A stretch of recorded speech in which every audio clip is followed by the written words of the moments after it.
사람들이 가끔 하는 말이 고향이 별건가요? 정 붙이고 살다 보면 고향이지. 이런 말들을 하는 것을 들어봅니다. 물론 고향에 대한 역설적인 그리움들이 역설적으로 그렇게 표현되는 경우도 있는 것 같고요.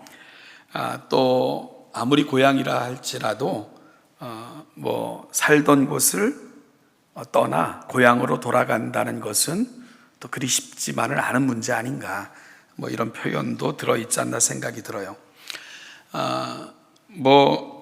우리 여기 계신 분들도 많은 분들이 저 북쪽이 고향이신 분들도 계실 텐데, 통일이 된다 한들, 그리고 고향이 아무리 그리워도 쉽게 고향에 가서 살겠다 하고 내가 살던 곳을 떠나기가 쉽지만은 않을 것 아니겠습니까? 이미 정주고 기반을 잡고 살던 곳을 떠나 무조건 고향으로 돌아간다는 것 쉽지 않은 일일 것입니다. 어찌 보면 오늘 본문에서 만나는 이스라엘 백성들이 그 결정 앞에서 고민하고 있는 것 같은 느낌을 오늘 본문은 저와 여러분들에게 제시합니다. 오늘 본문은 이스라엘 백성들이 바벨론으로 포로로 끌려가겠지만 하나님은 결국 다시 그들의 고향으로 돌이키실 것을 약속하신 그 약속에 근거하여 주신 말씀입니다. 우리가 요즘 이사야서를 큐티하고 있는데요, 그 매일의 큐티를 통해 확인한 것처럼 이사야서의 전체 큰 주제는 하나님의 위대한 구원은 결코 실패하지 않는다 하는 것 아니겠습니까? 이스라엘 백성들에 대한 구원과 궁극적 회복의 메시지가 가득 들어있는 특별한 성경이 이사야서이기 때문이죠. 그래서 이사야서의 전체적인 구조를 보면 1장부터 39장까지는 하나님이 불순종한 이스라엘을 향한 경고와 또한 열방을 향한 책망의 메시지가 증거되고 있고요. 반면에 40장부터 66장 마지막 장까지는 그들은 비록 죄로 인하여 포로로 끌려가게 되겠지만 하나님께서는 거기서도 그들을 기억하셔서 결국 고국으로 돌이키실 것이고, 또한 하나님 예비하신 궁극적 구원이 이 땅에 임할 것이다 하는 귀환과 회복과 구원의 메시지로 채워져 있습니다. 비록 정든 고향 땅을 잃고 강제로 포로로 끌려간 절망 가운데 처해지겠지만 하나님께서는 선지자의 입을 통해서 그들에게 너희가 잊어버린 시온, 너희가 잃어버린 성 거룩한 예루살렘으로 돌아오게 하겠다 하는 회복과 구원의 메시지가 이사야서 후반부의 내용을 채우고 있는 거죠. 여러분, 사실 이 주제는 이사야서의 후반부의 주제일 뿐만 아니라 성경 전체의 주제인 것도 사실이죠. 하나님께서는 비록 죄로 인하여 우리가 죄에 팔려 사탄에게 종노릇하며 살아가는 그러한 운명이었지만 하나님은 우리를 향한 구원의 계획을 여러 시대 여러 모양으로 실행해 오셨고 여전히 행하고 계신 것, 지금도 하나님의 일하심 아닙니까? 그 궁극적 구원의 성취가 예수 그리스도를 통해서 이루어졌고요, 그 예수 그리스도를 통해서 성취된 하나님의 궁극적 구원이 지금도 전 세계 가운데 퍼져나가는 것이고, 하나님이 정해진 그때가 되면 바로 예수님께서 다시 오셔서 세상의 모든 역사를 마무리하시고 새로운 역사, 하나님의 구속의 역사 속에 우리를 포함시키실 위대한 일들이 지금도 펼쳐지고 있는 겁니다. 여러분, 따라서 이사야서의 메시지들을 읽어보면 1차적으로는 이스라엘 백성들의 구원과 회복에 대한 메시지지만 그들을 마중물 삼아 결국은 온 인류를 하나님 앞에 세우고야 말 것이다 하는 하나님의 열심이 이사야서의 모든 내용을 감싸고 두는 위대한 메시지가 되는 것입니다. 여러분, 이 일을 위해 하나님께서는 아브라함을 택하셨고요, 그의 자손을 통해 온 인류가 복을 받게 하실 것을 말씀하셨고, 아브라함의 후손들인 이스라엘 백성들을 통해 그 계획을 구체적으로 보여주셨고 역사 속에서 행하셨고, 또한 새로운 이스라엘, 새로운 하나님의 자녀로 부름받은 교회를 통해 하나님은 그 위대한 역사를 계속 진행해 나가시는 거죠. 따라서 구약 성경에서 아브라함과 이스라엘로 연결되는 역사는 단순한 아브라함과 이스라엘의 역사로 국한되는 것이 아니라 그들을 통해 펼쳐오셨던 온 인류를 향한 하나님의 궁극적인 역사가 그들의 역사 이면에도 흐르고 있는 거다. 그래서 우리는 이스라엘의 역사를 읽지만 그들을 마중물 삼아 온 인류를 그 앞에 세우고자 하시는 하나님의 위대한 이야기를 함께 들어야 되는 겁니다. 따라서 성경을 읽으면서 우리는 이 두 역사를 동시에 볼 수 있어야 됩니다. 즉 세상의 역사와 이 역사들이 진행되는 이면에 흐르는 진정한 역사, 즉 하나님의 구속사를 읽을 수 있고 볼 수 있어야 됩니다. 그리고 중요한 것은 궁극적으로는 세상의 역사는 하나님의 구속사의 일부라는 사실을 결코 잊지 말아야 됩니다. 이것이 그리스도인들이 꼭 기억해야 될 중요한 기독교인들의 역사관이 되어야 되는 거죠. 오늘도 우리를 하루를 허락받았고 또 하루를 살게 될 것입니다. 한 주도 살게 될 텐데요, 여러분, 우리에게 허락받은 이 한 주 한 주 하루하루의 삶 속에는 하나님이 나를 이 땅에 내시고 그리고 또한 이 세상을 펼쳐가시는 위대한 하나님의 역사가 동시에 흐르고 진행되고 있는 거다, 이 사실을 기억하고 살아가는 삶, 그것이 바로 그리스도인들이 한순간도 놓치지 말고 살아가야 될 우리의 역사관임을 꼭 기억하는 오늘 이 아침이 될 수 있기를 소망합니다. 오늘 본문 이사야 52장은 후에 하나님께서 이 위대한 일을 행하실 때 이스라엘 백성들이 잊지 말아야 될 것과, 그리고 그 일은 어떻게 일어날 것인가와, 그리고 이 일에 참여하는 우리의 사명은 무엇이며 이 사명자들에게 하나님은 어떠한 일을 행하실까 하는 것을 구체적으로 설명하고 있는 본문이 52장입니다. 그래서 이사야서 52장은 이사야서 전체에 있어서도 매우 중요한 역할을 하는 장인셈입니다. 그중 오늘 우리가 함께 읽은 본문, 특별히 오늘은 1절, 2절을 중심으로 말씀을 나누게 될 텐데요, 하나님께서 장차 이 위대한 일을 행하실 때, 즉 그들이 포로로 끌려가 있지만 포로로 끌려간 그들을 잊지 않고 하나님의 위대한 구원의 역사가 다시 펼쳐질 때 하나님의 백성들이 잊지 말기를 바라시는 하나님의 당부에 대한 기록, 그것이 1절, 2절이 됩니다.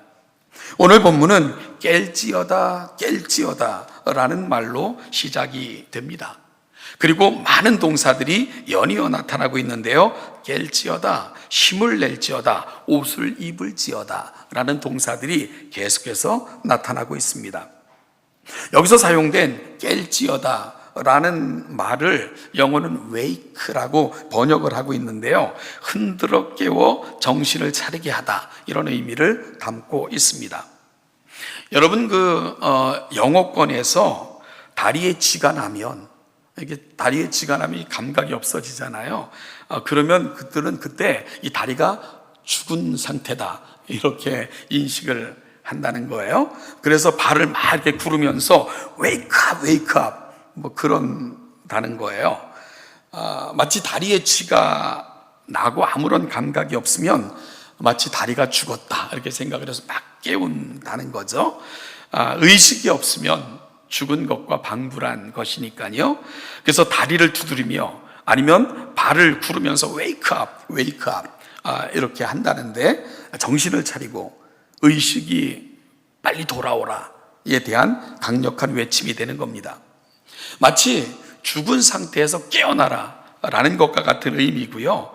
오늘 선지자는 이스라엘 백성들을 향해서 wake up, wake up, 너희들의 의식 없고 그리고 또한 아무런 감각이 없는 그 삶으로부터 일어나 돌이켜 돌아오라 라고 강력하게 외치고 있는 것입니다.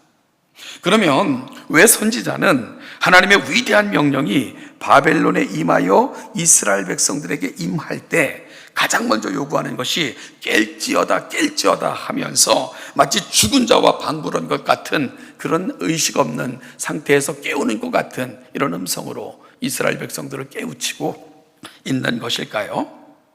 여러분, 이 말씀을 이해하려면 이스라엘 백성들이 바벨론에 끌려가 포로로 살아갔던 그 삶의 정황에 대한 부분들을 잠깐 묵상할 필요가 있습니다.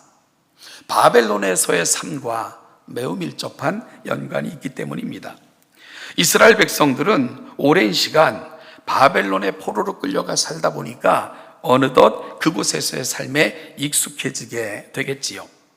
당시 바벨론의 정책은요, 우리가 성경에서도 다니엘과 세 친구, 그리고 모르드게와 같은 그런 성경의 인물들의 역사에서도 볼 수 있는 것처럼 바벨론은 유대인들 뿐만이 아니라 포로로 끌고 간 사람들에게는 상대적으로 관대한 관용 정책을 베푼 것으로 알려져 있습니다. 그들을 단순한 억압이나 노예화가 아니라 정착과 생존을 허용하는 방식으로 포로민들을 대했다라고 알려져 있습니다. 또한 예레미야서 29장 4절부터 7절에 따르면 하나님은 예레미야 선지자들을 통해서 너희들은 이제 포로로 끌려가게 될 것이다. 그 포로로 끌려간 땅에서 너희들은 집을 져라, 자녀도 낳고 번성하며 살거라 라고 주신 말씀을 주고 계신 것도 보게 됩니다.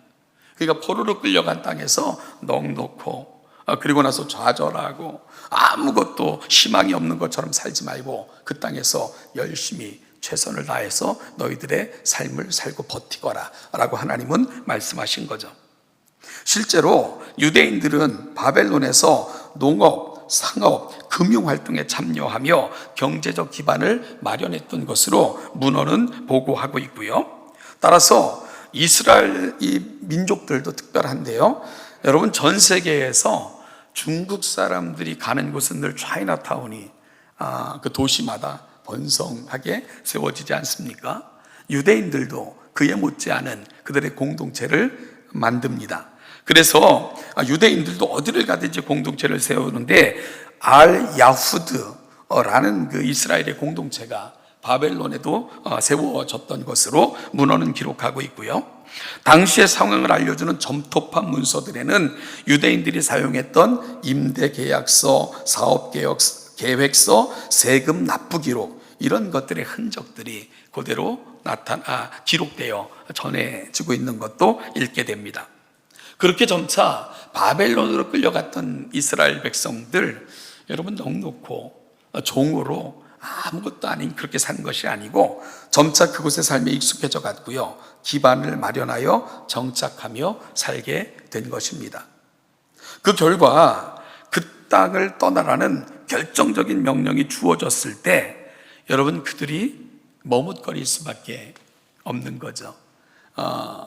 거의 70년간 머물렀던 땅에서 정말 가랜다, 가자 하고 일어나자마자 떠날 수 있는 그런 상황이 아니었을 것입니다. 이 하나님께서는 떠나라는 그 하나님의 거룩한 명령은 마치 그 명령이 주어졌을 때 일부는 죽은 자처럼 의식 있는 자처럼 그런 상황에 처해져 있었고요. 그들을 향해서 일어나라, 그리고 의식을 차려라, 지금은 떠날 때다 라고 말씀하고 계신 거죠. 그것이 깨어라, 깨어라, 깰지어다, 깰지어다 라는 강력한 음성으로 그들에게 임하고 있는 겁니다.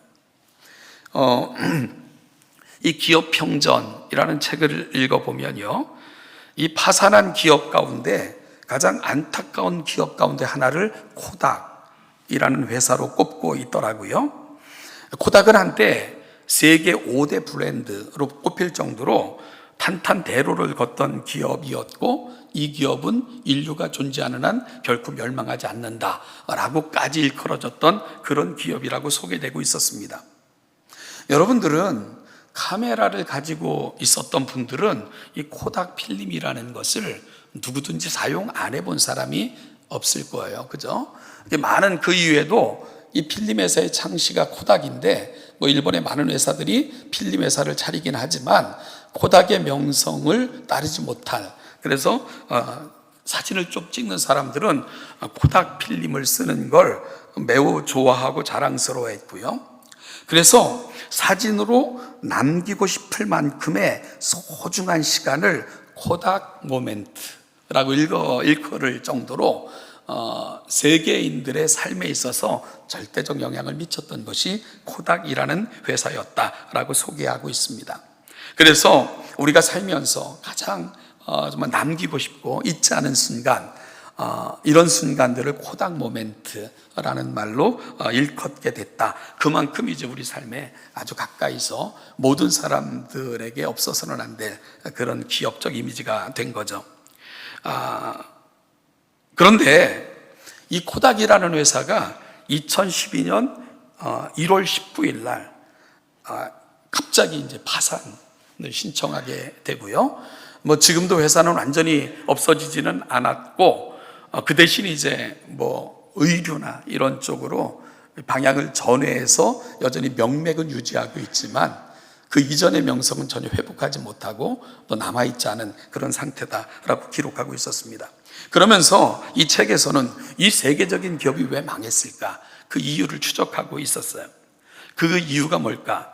지금까지 이룬 업적과 이익을 포기하지 못했기 때문이다. 이렇게 진단하고 있었습니다. 여러분, 안타깝게도 이 디지털 카메라를 처음으로 개발한 것도 코닥이라는 회사로 알려져 있어요. 비록 조잡한 수준이었지만 세계 최초로 디지털 카메라를 만든 것도 필름 회사였던 코닥이었는데요. 이걸 개발해 놓고도 뭐 처음엔 조잡했겠죠. 그리고 이것이 활성화되는 순간 그들이 이루었던 기업적 이미지와 이익에 해가 될 것을 우려해서 쉬쉬거리면서 그 발달된 기술을 묻어두었다는 그런 안타까운 사실들도 함께 전하고 있었습니다. 그러다가 1900년대, 1990년대 후반이 되면서 이제 디지털 카메라가 전 세계적으로 개발되어 유행하기 시작할 때 코닥도 부랴부랴 그 사업에 뛰어들었지만 이미 그들을 따라잡기 역부족이었고, 그래서 결국은 퇴락의 길을 걷게 되어 결국은 파산을 신청하기에 이르렀다. 그러니까 가장 앞선 기술을 가지고 있었으면서도 현실에 안주했고요, 익숙함에 머물렀고 눈에 보이는 이익에 집착하다가 결국은 대세를 놓친, 그러므로 말미암아 퇴락의 길로 걸어갈 수밖에 없었던 안타까운 회사가 코닥이었다라고 이렇게 전하고 있는 것을 보게 됩니다. 그래서 요즘도 이 경영학을 가르치는 사람들이 가장 대표적인 대명사로 정말로 시대의 변화를 바로 읽지 못하고 그 흐름에 뒤처짐으로 결국은 파산의 길로 갔던 대표적인 회사가 코닥이다 라고 가르쳐지고 있다는 안타까운 이야기도 함께 전하고 있었습니다. 여러분, 오늘 이사야 선지자를 주신 이 말씀은 또한 이런 그 코닥과 같은 회사들에 대한 이야기를 듣고 있으면 그런 면에서 현실을 살아가는 우리에게도 던져주는 도전이 만만치 않다라는 생각을 해보게 됩니다. 떠날 것을 말씀하신 하나님의 말씀 앞에 머뭇거리는 이스라엘 백성들을 향해 누군가는 이렇게 말할 수도 있겠죠. 뭐 정착해서 살다 보면 정들고 그곳에서 결혼한 사람들도 있고 현지인들과 결혼해서 가정을 이룬 사람들도 있고 기반을 잡은 사람들도 많았을 텐데 그냥 거기에 머무르는 게 낫지. 떠나라는 명령이 주어졌을 때 떠나는 것만 능사가 아니진 않아? 그리고 그게 쉽지 않을 거 아니겠어? 라고 말할 수 있겠죠. 물론 그렇죠, 그죠? 오랫동안 살면서 정착하고 기반을 잡은 곳, 누가 떠나라고 해서 쉽게 떠날 수 있는 것은 생각보다 쉽지 않죠. 그런데 여러분, 유대인들이 바벨론에서 그렇게 생각하는 것에 대해서 동조하고, 그리고 또한 그들이 그렇게 생각하는 것에 대해서 우리가 이해하기에는 문제가 하나 있습니다. 그것은 이 질문에 대한 고려가 없는 거죠. 왜 하나님께서는 이스라엘 백성들을 바벨론으로 보내셨을까? 이 질문에 대한 답이 궁색해질 수밖에 없는 거죠. 그들이 바벨론에 살게 된 것은 단순히 한때 이 나라 백성들이, 이 나라 사람들이 미국이랑 캐나다 혹은 호주, 뉴질랜드 이런 데로 물밀듯 이민을 했던 그런 시대가 있어요. 그때 많은 사람들이 이 나라는 늘 전쟁의 위험이 있으니까 전쟁의 위험이 없는 미국이나 그런 평안한 나라로 건너가면 좋을 거야 라면서 많은 사람들이 미래를 걱정하면서 이 나라를 떠났던, 그렇게 이민을 러시했던 그런 행렬들을 이루었던 그런 시대가 있었죠. 그런데 이스라엘 백성들이 바벨론으로 간 것은 당시 최고의 강국이었지만 그런 의미와 목적으로 간 건 아니잖아요. 여러분, 그들이 바벨론에 가서 살게 된 것은 1차적인 표면적인 이유는 나라가 망했기 때문이에요. 그래서 그들은 포로로 끌려갈 수밖에 없었던 거죠. 그래서 그들은 바벨론으로 이주하게 된 거예요. 명망 있고 유력한 사람들 다 잡혀갔습니다. 그런데 이 표면적 이유를 넘어 성경이 들려주는 이야기는 달라요. 성경은 그들을 보내신 분은 하나님이라 라고 말씀하고 있기 때문입니다. 그리고 그들을 보내신 이유가 있다는 거예요. 그것은 그 땅에 정착하여 정말 피폐된 이 땅이 아닌 좀 더 잘 살게 하시고자 하는 의도가 아니라 그곳에서 죄로 인하여 왜곡되고 변질된 여호와 신앙을 회복하고 고침받아 돌아오게 하시려는 것, 이것이 바로 바벨론으로 이스라엘 백성들을 보내셨던 하나님의 목적이었음을 성경은 늘 말씀하고 있는 것입니다.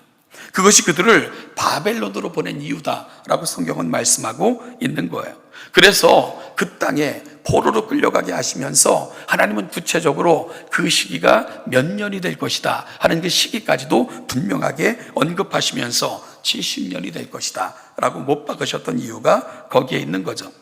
그들은 그 땅에 살다가 하나님께서 약속하신 약속의 시간이 도래하면 하나님께서 그들을 돌이키실 것이고 돌아와서는 세상의 구원을 향한 하나님의 마중물 역할을 해야 하는 거죠. 이것이 그들을 향한 하나님의 계획이었습니다. 그래서 그들은 돌아와야 합니다. 그들이 돌아오는 것이 하나님의 거대한 계획의 일부였기 때문이었어요. 그런데 너무나도 많은 사람들이 그 땅에서 머물렀던 시간들이 길어지고요, 그 땅에서 자리 잡고 그 땅에서 또한 웬만큼 집안을 잡다 보니까 돌아오라는 명령 앞에서 머뭇거리고 있었던 것입니다. 물론 돌아온다는 것 말처럼 쉽지 않죠. 그리고 또한 돌아오는 여정 역시 매우 힘든 여정인 것 사실입니다. 지금처럼 전 세계 어디에도요, 비행기표 한 장만 끊으면 하루 안에 웬만한 지역은 다 갈 수 있는 그런 시대가 아니잖아요. 그들이 바벨론에서 돌아오려면 몇 달을 걸어서 돌아와야 됐고요, 돌아오는 길은 강도의 위험과 길의 위험과 건강의 위험 등 헤아릴 수 없는 많은 문제들이 산재한 그런 귀국길이었을 것입니다. 그래서 하나님께서는 그들을 향해 이렇게 말씀하세요. 시온이여 깰지어다 깰지어다, 힘을 내라, 아름다운 옷으로 갈아입고 앉아 기다리라. 그러면서 2절에서 하나님께서는 그들의 목에 걸려있는 쇠줄을 끊으실 것이고 그들은 비천한 포로민의 삶으로부터 돌이킬 것이니 그날을 기다리며 준비하라는 명령이 오늘 이사야서 52장 1절 2절에서 주어지고 있는 겁니다. 그 땅이 영원히 머물며 살 땅인 것처럼 생각하지 말고 준비하고 기다리라. 하나님께서 너희들을 돌이킬 그날을 예비하며 살아라 하는 것이 오늘 본문이 가고 있는 자리입니다. 여러분, 그러나 이러한 하나님의 말씀에도 불구하고 실제로 돌아오지 않은 많은 사람들이 있었습니다. 그들은 마치 롯의 부인처럼 그 땅에 미련이 남아 두고 가는 것들이 걸려 뒤를 돌아보다가 결국은 그 땅에서 소금 기둥이 될 수밖에 없었던 것처럼 차마 두고 떠나올 수 없는 많은 것들을 머뭇거리고 두리번거리다가 그 땅을 떠나지 못했던 많은 일들이 실제로 그 땅을 떠나라, 돌이키라, 바벨론 포로가 끝날 때 하나님의 명령이 주어졌음에도 그 땅을 떠나지 않았던 많은 사람들이 생겨나게 됐던 것입니다. 마치 롯의 부인처럼 말입니다. 저는 이 시점에서 한번 생각해 봤으면 좋겠다 싶은데요, 여러분, 그렇다면 떠나라 할 때 떠나지 않고 머뭇거리며 남아있었던 사람들, 그들은 이후 어떤 삶을 살았을까? 어떤 삶을 살았을까? 한번 좀 생각해 볼 필요가 있지 않을까, 그런 생각이 들었습니다. 물론 돌아온 자들의 삶이 그 땅에서 살 때보다 훨씬 더 풍성해지고 편안해졌다, 그런 말은 아닙니다. 아마도 돌아온 삶의 자리는 그 땅에 남아있던 자들보다 훨씬 더 힘들었을 것입니다. 모든 것을 다시 시작해야 되는 황폐한 땅에서 그 땅을 일구어 새로 시작해야 되는 어려움들이 아마도 고국으로 돌아온 그들에게 남겨진 현실이었을 것 분명하죠. 수고와 희생과 노력이 필요한 그런 과정들이었어요. 그런데 하나님은 돌아온 그들을 통해서 위대한 일을 계획하셨습니다. 바로 그들이 돌아온 땅, 그들의 후손을 통해 하나님은 세상을 구원할 놀라운 계획들을 진행하고 계셨습니다. 바로 그들이 돌아온 그들을 통해 세상을 구원할 위대한 메시아가 준비되고 있었고요. 이스라엘 그들을 넘어 위대한 구원이 도래할 엄청난 역사가 그들을 통해 이루시고자 하나님은 준비하고 계셨기 때문입니다. 열방에 구원의 빛을 비출 위대한 이야기는 돌아온 그들을 통해 하나님은 쓰시기로 그렇게 계획하셨고 그 일을 그들에게 준비시키셨던 것입니다. 이 이야기는 바로 온전한 신앙의 회복을 이룬 세대들이 필요했기에 하나님께서는 그들을 바벨론으로 포로로 보낼 수밖에 없었지만 그들을 씻겨 회복시켜 다시 그 땅으로 돌아오게 하셨고 예고되어졌던 그 땅에서 위대한 구원의 역사는 바로 돌아온 그들을 통해 다시 시작하셨던 것입니다. 이것이 바로 하나님께서 계획하셨고 이루셨던 위대한 구원의 이야기입니다. 그런데 여러분 일부는 돌아오기를 거절하고 그 땅에 남게 되는 거예요. 그러면 그 땅에 남아 있었던 사람들, 그들의 이야기는 어떻게 진행이 됐을까? 여러분 그 이후 그 땅은 이슬람의 땅이 되고요, 이슬람의 성지가 되고 피비린내 나는 가장 잔인한 전쟁의 소용돌이가 끊임없이 몰아치는 그 땅이 바로 그들이 남아 있었던 지금도 계속되는 그 땅의 비극은 여전한 그 땅, 바로 그들이 머물렀던 돌아오기를 거절했던 그 땅이 되는 거죠. 저는 이 설교를 준비하면서 우리 그 김석진 장로님 수고하시고 우리 역사 편찬 팀이 오랫동안 수고해서 발간했던, 그래서 여러분에게 나눠드렸던 아주 얇은 책이 있어요. 그 이름을 아세요? 예, 흔적. 읽어보셨습니까?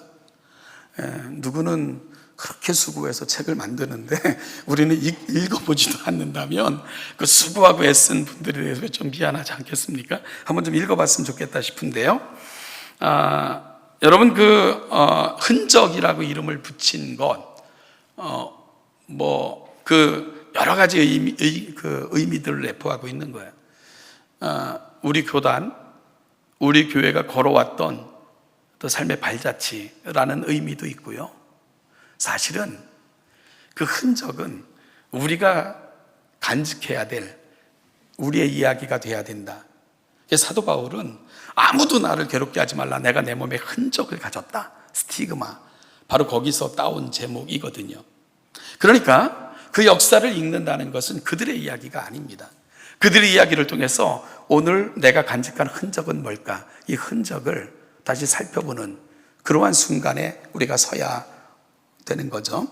거기에 보면 그분들이 북에서 내려올 때 여러분 그분들 먹고 살 수가 없어서 내려온 것 아니에요.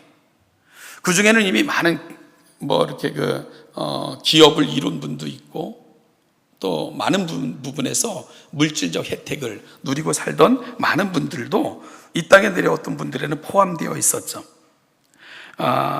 그래서 거기에는 이렇게 해서 부자도 많이 생겨났고 이런 기록들도 있고요. 다 터잡고 그렇게 살던 분들입니다.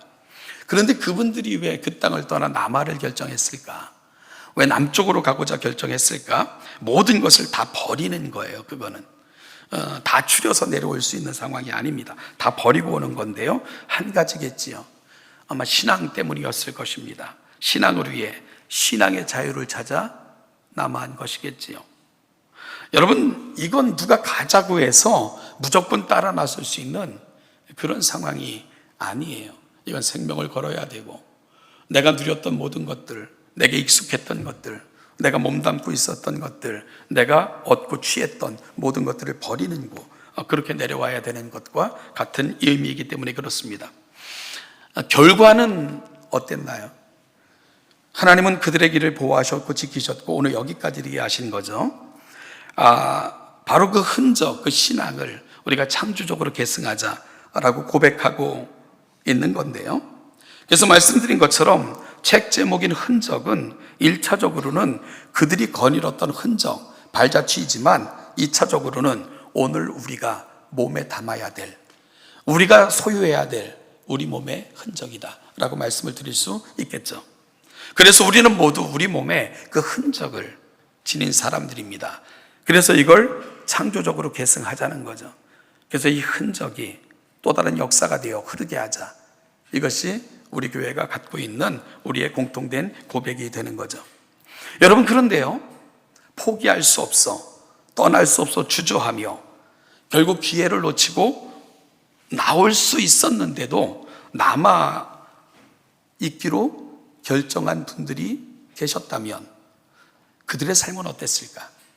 그들은 지금 어떤 삶을 살고 있을까? 세계에서 가장 이상한 나라, 저는 너무 징그러워요. 그 어린애 그 딸이 13살 됐더라고요. 근데 뭘 먹였는지 그렇게 등치는 좋아져가지고 자기 아버지만 해줬던데, 그 모든 그냥 그 국가의 중대사 거기에 그 딸내미 데리고 다니면서 마치 거드름을 피우는, 정말 그 뉴스로 보더라도 얼마나 기괴하고 괴상하고 괴상망측하고 이러한 나라 속에 그들이 사는 거예요. 그 속에서 얼마나 많은 눈물을 흘리며 지금도 이 순간을 보내고 있지 않을까 생각이 드는 거죠. 머뭇거리다, 망설이다, 모든 것을 잃고 살아가며 눈물로 보내는 세월. 어찌 보면 역사는 늘 우리에게 동일한 질문과 그리고 동일한 결과를 보여주고 있지 않나 생각을 해봤습니다. 오늘 함께 나눈 말씀은 단순히 과거 바벨론에서 거주했던 이스라엘 백성들의 이야기만은 아닐 것입니다. 성경은 끊임없이 우리에게도 언제 임할지 모를 그날, 주님께서 영광스럽게 임할 그날을 도적이 언제 올지 모르기에 대비하는 자처럼 준비하며 경성하며 살 것을 끊임없이 말씀하고 있기 때문에 그런 거죠. 사도 바울은 로마서 13장 11절 14절에서 이렇게 말씀합니다. 우리 한번 같이 화면을 통해 읽어보죠. 또한 너희가 이 시기를 알거니와 자다가 깰 때가 벌써 되었으니 이는 이제 우리의 구원이 처음 믿을 때보다 가까웠습니다. 밤이 깊고 낮이 가까웠으니 그러므로 우리가 어둠의 일을 벗고 빛의 갑옷을 입자. 낮에와 같이 단정히 행하고 방탕하거나 술 취하지 말며 음란하거나 호색하지 말며 다투거나 시기하지 말고 오직 주 예수 그리스도로 옷 입고 정욕을 위하여 육신의 일을 도모하지 말라. 여러분, 하나님의 거룩한 말씀은 오늘을 살아가는 우리를 향하여도 깨라 라고 말씀하고 있습니다. 이 시기를 너희가 알거니와 자다가 깰 때가 벌써 되었다. 동일한 권면이 주어지고 있는 거죠. 그러면서 세상의 옷을 벗고 거룩한 옷을 갈아 입으라고 말씀하십니다. 세상에 취하여 의식 없는 자처럼 생각 없는 자처럼 살지 말고 오직 주 예수 그리스도로 옷 입으라고 말씀하십니다.